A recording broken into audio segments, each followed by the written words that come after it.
What is going on, everyone? We are here with another spotlight interview series, and this week kind of special because we've traveled to Canada. I've traveled to Ireland, not physically, but through the Zooms and through my interviews.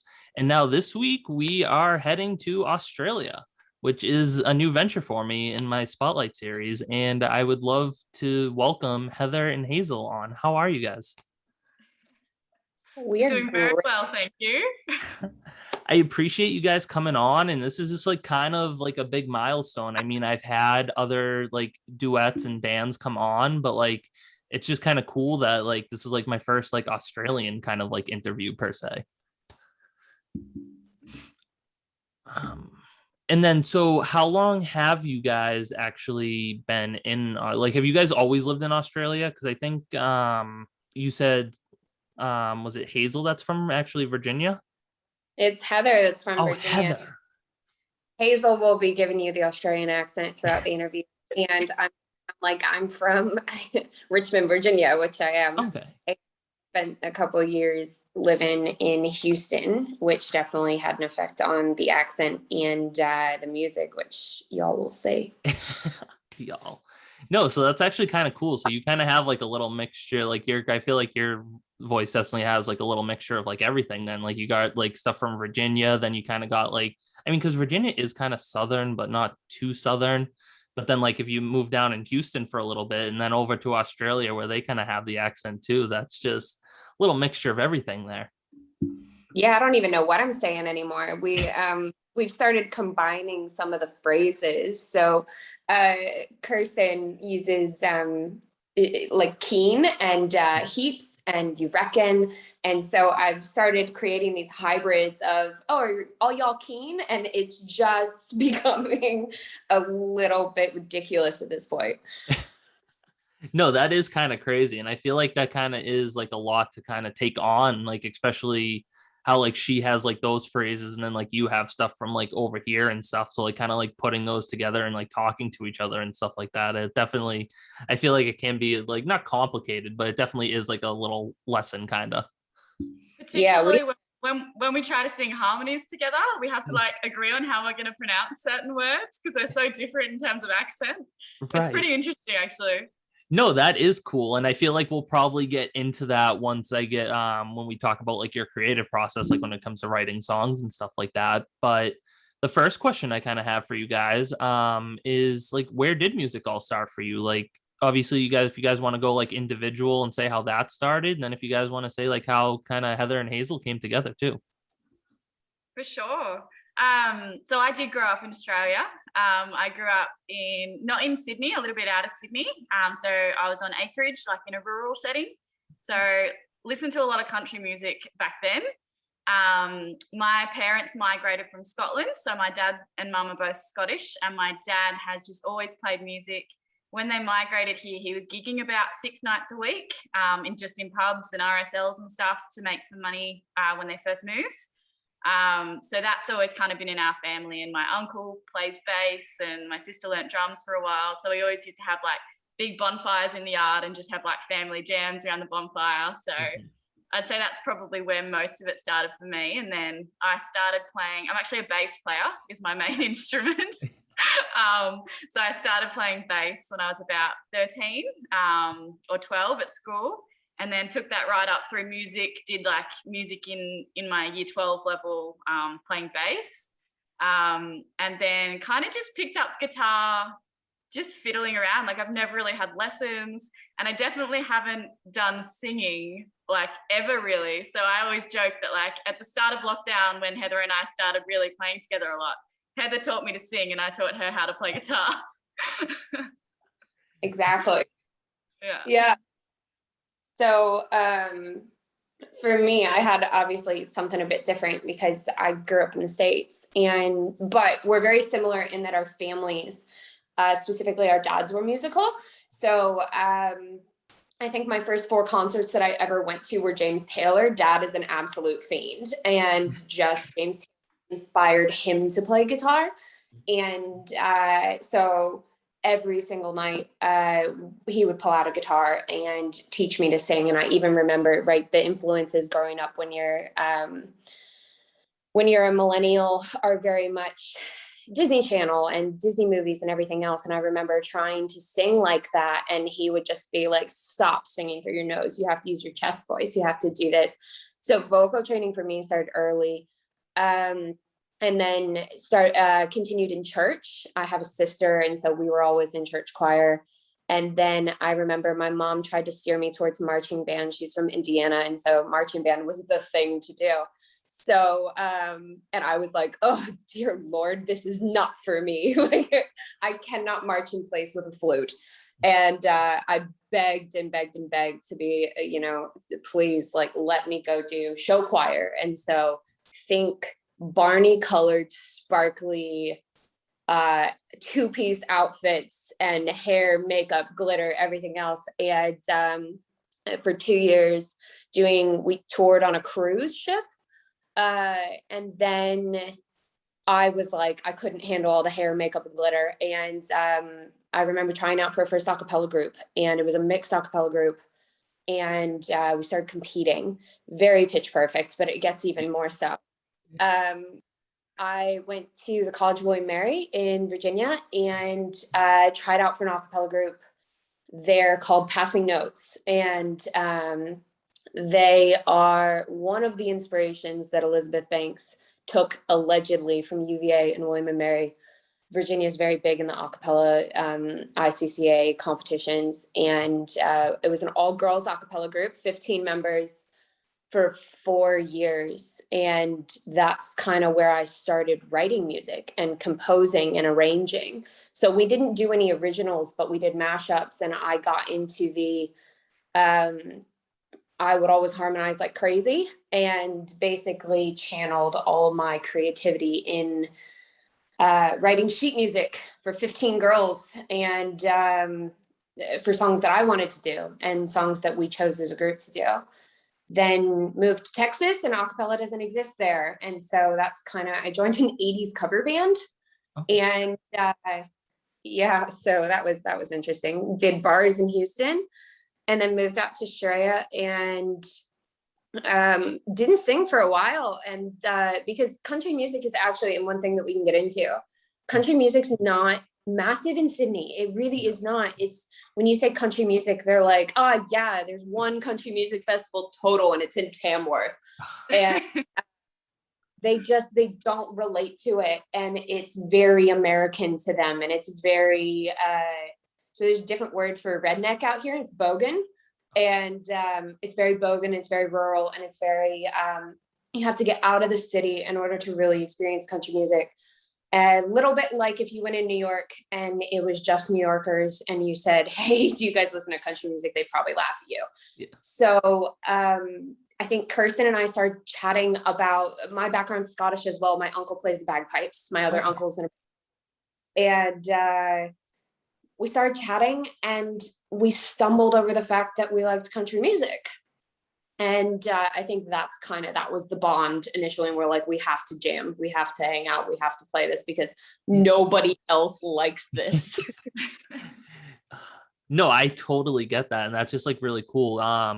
Actually, like to touch up on like a previous interview that I did with Connor McAllister and Keelan Brown. They're both from Ireland, and like kind of the country music scene out there is like completely different too. Like in the aspect like Australia is, like they don't have a lot, and like you have to go to some like the bigger towns to like really see like country music, but like they just don't have a lot in like a lot of these other places, which is just crazy to me because I love country music and I grew up on country music, and that's like where a lot of my like inspiration comes when I write music and stuff like that. So it's always crazy to me to like see like these other countries and stuff like that don't have big country music populations.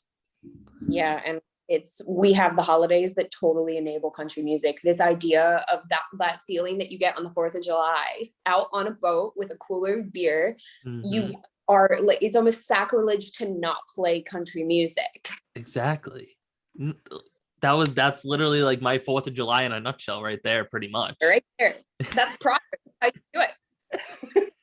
No, it's crazy. And kind of and the other thing that's like crazy too is like how Hazel had said like that she never really sang, and like you kind of taught her how to sing, and then she kind of taught you how to play guitar, which is like I just find that really like cool too. Like that, like I'm assuming that's how you guys like really bonded as well, like through that. We Yeah, for basically sure.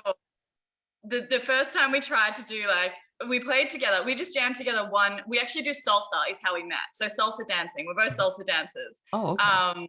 And we kind of bonded the fact that we both like country. So we're like, let's just get together one day in the salsa studio with our guitars and just see how it goes. Because I hadn't really been playing with anyone at all. And so the first time we like tried a song together, and then Heather just like sung a harmony while I was singing a melody or trying to sing a melody. I was like, what was that?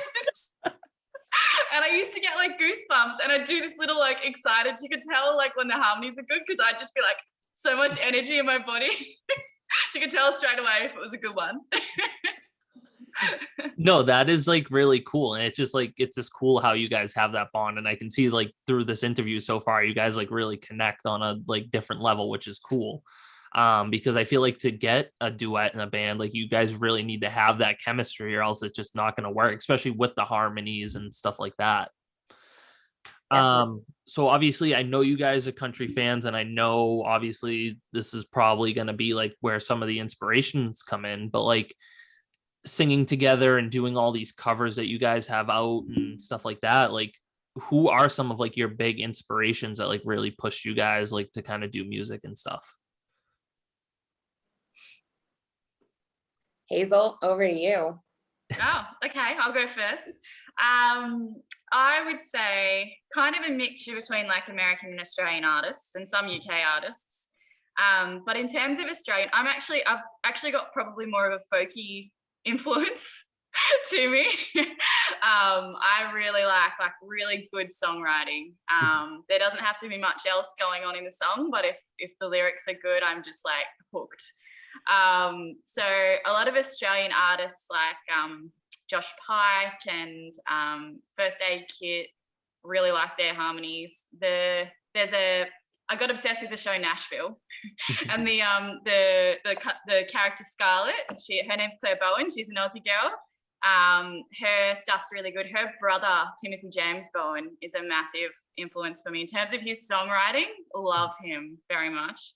And yeah, just kind of eclectic. Love a lot of James Taylor. Yeah, kind of a wide variety. And I kind of grew up more on anything with interesting bass lines. So a lot of Red Hot Chili Peppers and things as well. Like I love some of the harder stuff, and like some of the classic Australian bands like In Excess and things as well. So quite eclectic for me, I would say. No, that's awesome. Heather, do you kind of like feel like the same, or do you want to add on to any other artists? No, I definitely, this is where the American versus Australian thing shines through, because I have actually, my background is, I'm like, we lived out on the Chesapeake Bay. So it was very, like every station was a country station, right? And think 90s country. Shania Twain, I think, was one of my first albums. My family is obsessed with Rascal Flatts and Keith Urban. I have a particular minivan that's broken down on the way to multiple Rascal Flatts concerts. Like that's how frequently we went. And so that dynamic and those harmonies, and I find it ironic, right, that Keith Urban was such a massive influence considering he's also Aussie. Right. What it's developed into has really been back to that songwriting, especially as Hazel and I have started playing, is Kelsey Ballerini and her husband, Morgan Wallen. Morgan Wallen's actually, I cannot believe, Hazel, that you forgot to mention him. You're obsessed. And Luke Combs, for that matter. And their music is so, it's poetry, right? It's like, and they almost work through their feelings in their music, which is really cool. But coming out here, a lot of times our original focus for our music was the ability to go and play in cafes and go and play gigs and just put our music out there. And because of lockdown, it's morphed more into us actually writing our original music. But I had to have an Australian music education. There's something, their equivalent of Independence Day out here is Australian Day. And you go and they play the top 100 Australian, like top 100 Australian songs on repeat. And I knew none of them. I knew absolutely nothing. I was such a party pooper. I was like, yeah, this is a great song. No idea. All I knew was, we come from a land down under, and just that line over on repeat. And so between Hazel and another friend, I think we started getting Australian song requests. And In Excess has turned out to be, so, and if you haven't listened to them, please go do so. In Excess, it has been definitely an influence. And First Aid Kit, I'd never heard of them, and I'm absolutely charmed.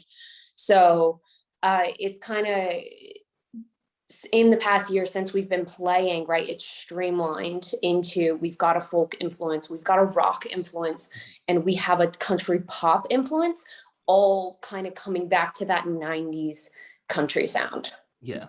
No, and that's really cool because I mean, obviously I know you guys have seen a couple of my other interviews and stuff like that. And I always tell people it's just, that's the music that like I grew up on, was that 90s, early 2000s country music, like, because that was always playing in the house. That's what my mom was always listening to, and just stuff like that. And for me too, like, it's the storytelling, is the lyrics actually behind a song is what really engages me into music. And that's how I really started getting into music, was back in 2018 when I lost my grandfather, and I wrote that song, Back to When, that a lot of my friends and family and fans know of. Is that was just like a story to me. And like, that's like where a lot of, like you were saying, kind of like Luke Combs and Morgan Wallen, like how they like let their emotions out on paper. And that's how I started writing too, was letting my emotions out and just telling that story and reminiscing on those memories and stuff like that. And it's just, yeah, I always can't say enough about the storytelling aspect, just because that's like the biggest thing for me. Like, some people will just listen to a song and they'll be like, oh yeah, this is like a really cool song, I like this. But at the end of the day, those lyrics behind it like sometimes mean like a lot more than what they're at, like, just like, than what a lot of people realize. And so obviously, talking about songwriting, we can never talk enough about that. But what is like your creative process like when it comes to writing a song for you guys, like original wise, and then just even like performing covers and stuff like that? Like, because obviously you guys kind of like gotta like shape it and kind of like make it your own too. So like, what is like your whole creative process like? I'll try and do a succinct answer and then hand over to Hazel. So I think the first original song we tossed together was definitely motivated by kind of a heartbreak that we both had at the same time. And it was one that we used those music sessions, especially in lockdown last year, to really, in between songs, we'd talk. And we'd say, hey, this is what's going on, and this is how it feels. And we started, I think it was on the back of an envelope at Hazel's, that we started just write it. She said something really poetic, and I just started scribbling. And I was just like, this is great. This is fantastic. Keep talking, give it to me. And we started like a poet. We started with just, let's get these feelings down on paper. And then now when we're trying to finesse all of those original lines, we do work with a producer, Benoit James, out here, and looking at working with some back in Houston as well, and connected with them just from my 80s gig days. And we've had to streamline it, and we've had to really, it's been a steep learning curve around how do we tell the story, because I'm happy to just do a brain dump, and I almost have an expectation that everybody's going to follow along where my brain's going. And it's a little bit beautiful mind style. It's all over the place. And so we've had to say, all right, first draft, second draft, we're on third draft now, and we're going, okay, how do we bring in imagery? How do we paint a picture? Right. And that second verse, right, we've had to just tear it apart, and we go, okay, it's getting somewhere, right? But the melody is really there. Again, Kirsten is the one with the guitar. So she, with the skill set there. And so we go away and we work on it separately, and then we come back together and we kind of feed ideas off each other. I have a horrible habit of using words that don't make sense, and words like traitorously in the lyrics that nobody is going to, number one, including us, be able to pronounce while we're singing it live, let alone be able to sing along with it. But yeah, from the Hazel, do you have anything as far as especially the covers and how we choose them too? Yeah, in terms of the covers, I would say we're pretty open with what we like and don't like. Like, we'll come together and be like, I'm thinking of doing this song, and like occasionally Heather will be like, yeah, nah, that's not gonna go. And I'll do the same. Like, if something neither of us vibe with, like either one of us will know that we're not putting 100% into it. So we choose covers that we both have something that we can connect to in the lyrics, for starters, I would say. And then on top of that, like something that we can make our own and put more, either more harmonies that are already in it and try and figure that out, or kind of mirror or change up the harmonies that are already in there. And we actually do a lot of songs by males, which has kind of become a trend for us. And we like to change up the lyrics a little bit and kind of give a little female perspective on them. But yeah. No, that's awesome. It's cool because like you guys do a lot of cool covers that like I've seen. Like I can't even think of some off the top of my head, but like I was scrolling back like earlier today, just like getting ready for the interview and stuff like that, and like I saw you guys do like Come Together, and then like you were doing so like you were, and then like just like From Country to like you guys were just doing like some cool things, and it's cool because there's just like not a lot of like bands and like duets and stuff that like I interview a lot, so it's just cool to kind of like really see your perspective and how you guys like come together and like you're just how your creative process works, and it's just really cool. Getting into the next question though is the hardest question. Hope you guys are ready for this one, because I always tell people before the interview this is the hardest one easily, and because when you guys are doing cover songs and stuff, like you kind of have to make it your own because it's obviously someone else's. And with COVID and stuff, obviously I know how it is out there, and then with here like being in the lockdowns and stuff, a lot of artists have come forward, and there's a lot of new upcoming artists in any genre, from country to pop to rap to whatever genre you're in. And with that being said, with all these other artists out there, what makes you guys you at the end of the day? So like what makes Heather and Hazel? I would say connection. So our connection with each other makes it pretty special. I would say our consistency in terms of how often we meet and the hard work we put in and our work ethics. And I would also say our creativity, because we like not only do we sing together, we dance together, we chat together, like we have a relationship beyond what our music is together. And I think that also really helps.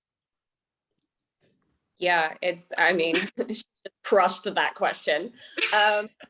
I would say from my perspective, I've always looked at the opportunity within where we are and what we like to sing. We're unique. There is no one else like us in Sydney at all. And how many other people can say that? It's just, we can go out and play a gig and people will, besides Tennessee whiskey on repeat, people will not have heard. We are introducing a whole new genre. And then as Kirsten said earlier, that whole new female take on bro country too. So everybody associates that bro country with Americans, and how we can take that and really focus on the female side of it.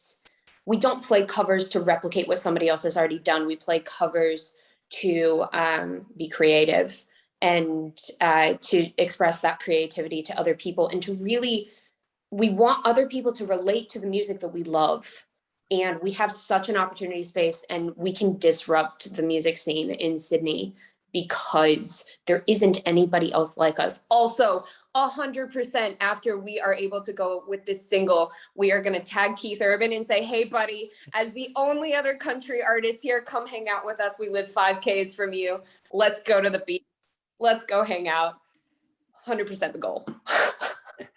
No, that is awesome, honestly, because like it's crazy to me because like I'm such a music fan and everyone knows that, but like because like just speaking goals and stuff like that, is I've actually never been to a live concert before. And it's crazy to me. No, I know. But I was supposed to go to my all-time favorite artist, Chris Daughtry, back last year, Oh, but then COVID hit, so that got canceled. And then I was just supposed to go to Garth Brooks in October, but no, canceled, COVID. oh my So gosh. I don't know if it's a sign that I'm not supposed to go to a concert, but like I that's think it's just that when you finally go, it's going to be that much more epic. We need to send you to the Houston Rodeo, and you need to be there for all 3 weeks and see 3 weeks worth of epic concerts all in a row. It'll be great. no, trust me, like that's like one of my big goals is to get out and see a concert.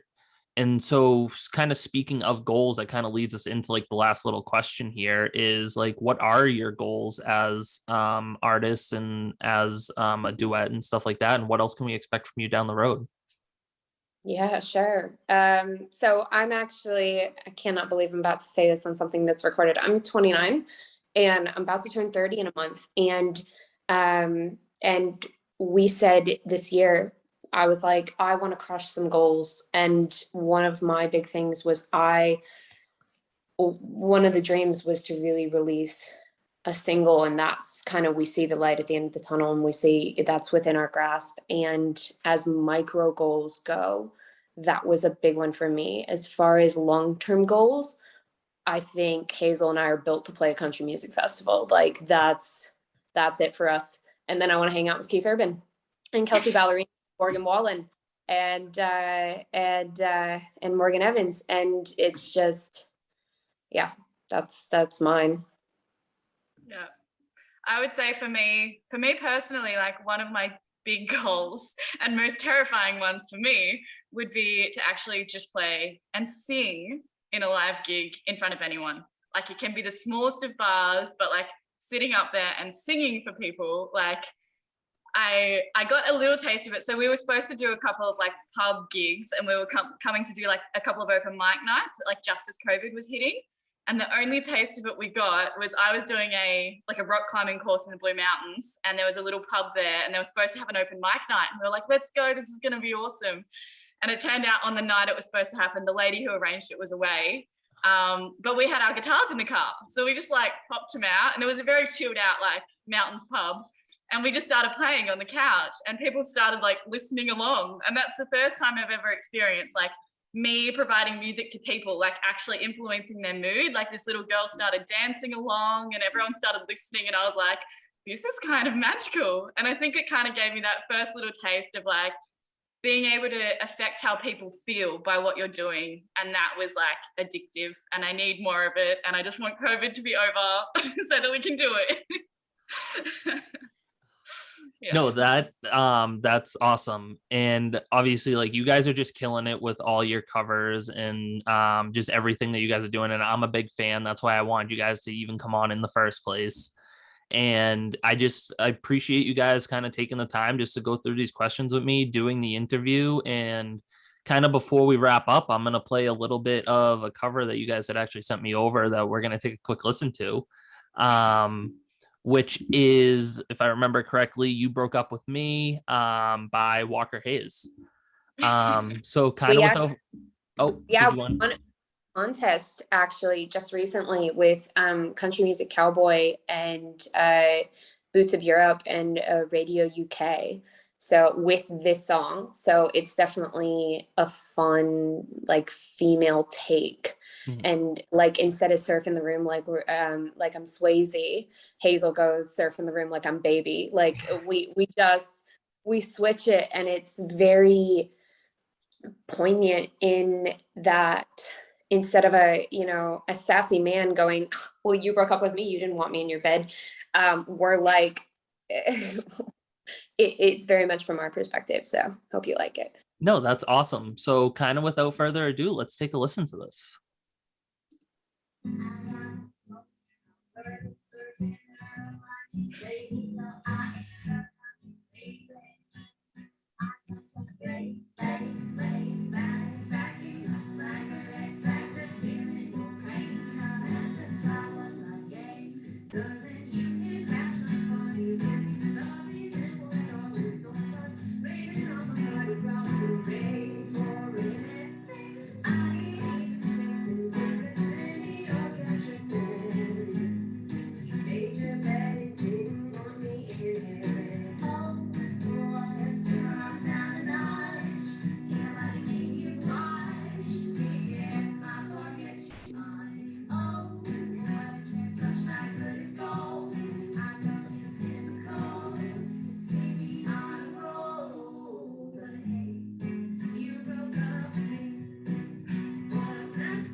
though. That is awesome. I am going to stop it there because I want people to actually go listen to that full thing, because you guys don't understand how good Heather and Hazel actually are.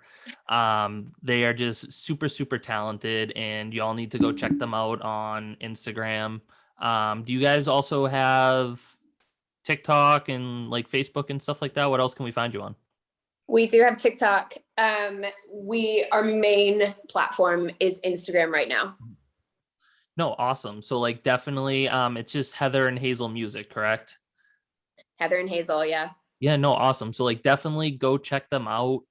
They are super talented. I was super excited to have you guys on as my first Australian artists. So definitely a big milestone for the Spotlight series. And kind of just without further ado, again, I appreciate you guys coming on and taking the time to actually do this. Thank you so much for the opportunity. Awesome to chat to you. No, Excited to be the first Aussies. You.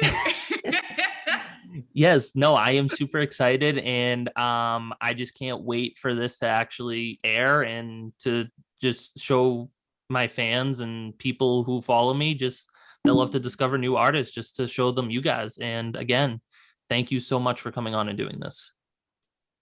Of course. Thanks, Andrew. No, of course. So, ladies and gentlemen, that concludes another episode of the Spotlight interview series hosted by yours truly, ACK. Y'all know the drill. Every week you can tune in, and I will see you all next Sunday. Thanks for tuning in.